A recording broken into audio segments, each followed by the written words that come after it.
आज अंतर्राष्ट्रीय विश्व योग दिवस है। आप सभी को हार्दिक शुभकामना। दैनिक जीवन में योग का महत्व है। ये हमारे जीवन का एक अनिवार्य हिस्सा है। शरीर, मन और आत्मा का सामंजस्य ही योग है।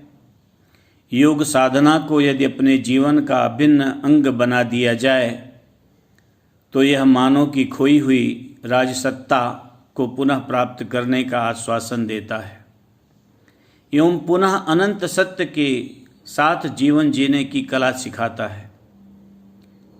योग जीवन की एक दिशा को बदल सकता है, उसे एक अच्छी दिशा को निर्देश देता है। योग स्वयं जीवन का संपूर्ण सद्विज्ञान है। योग हमारे शारीरिक, मानसिक एवं भावनात्मक कष्टों एवं रोगों से मुक्ति दिलाता है। योग हमारे शरीर, मन, भावना एवं ऊर्जा के स्तर पर काम करता है। इसकी वजह से मोटे तौर पर योग को 4 भागों में बांटा गया है। कर्मयोग, जहाँ हम अपने शरीर का उपयोग करते हैं। भक्ति योग, जहाँ हम अपनी भावनाओं का उपयोग करते हैं। ज्ञान योग, जहाँ हम अपने मन बुद्धि का प्रयोग करते हैं। और क्रिया योग, जहाँ हम अपनी ऊर्जा का उपयोग करते हैं। देखा जाए तो योग एकमात्र उद्देश्य परमात्मा आत्मा के मिलन द्वारा समाधि की अवस्था को प्राप्त करना है। इसी अर्थ को जानकर कई साधक योग साधना के द्वारा मोक्ष मुक्ति के मार्ग को प्राप्त करते हैं।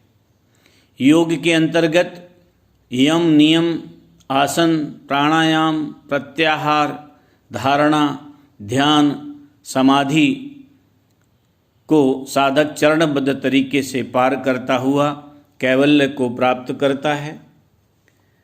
योग के द्वारा हम मन को काबू पा सकते हैं, मन की स्थिरता को ला सकते हैं। जब योग के द्वारा हम अध्यात्म की ओर बढ़ते हैं तो अध्यात्म ही एक ऐसा मार्ग है जिसके द्वारा मन की शक्तियों पर, विचारों पर नियंत्रण पाया जा सकता है।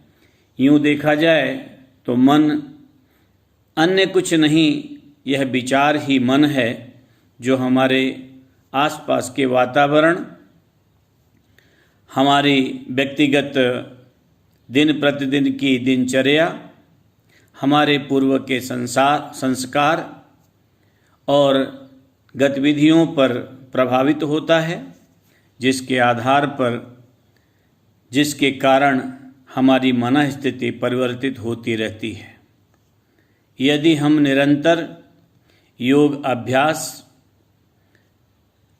ध्यान, क्रिया करते रहें तो इसके माध्यम से अपने जीवन को अच्छी तरह एक अच्छी दिशा में वैज्ञानिक दृष्टिकोण से भी अग्रसर हो सकते हैं। शरीर, मन की एकाग्रता ही, एक स्थिरता ही हमारे विकास में सहायक होती है। मन अगर चंचल है, मन स्थिर नहीं है तो हमारे कार्य का परिणाम भी उतना अच्छा नहीं होगा। कार्य की प्रणाली भी प्रभावित होगी।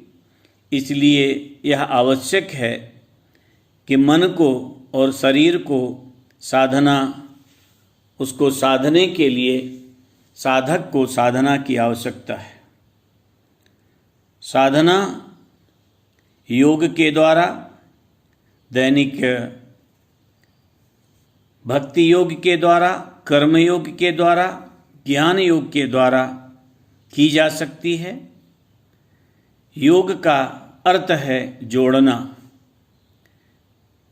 जैसे एक और एक मिलकर के 2 बनते हैं, कहा जाता है कि 1 और 1 से 11 बनता है, ठीक उसी तरह इस शरीर की सारी क्रियाओं को, उसके इंद्रियों को बस में करने का एकमात्र आधार योग है, जिसके द्वारा आत्मा से परमात्मा का मिलन कराया जा सकता है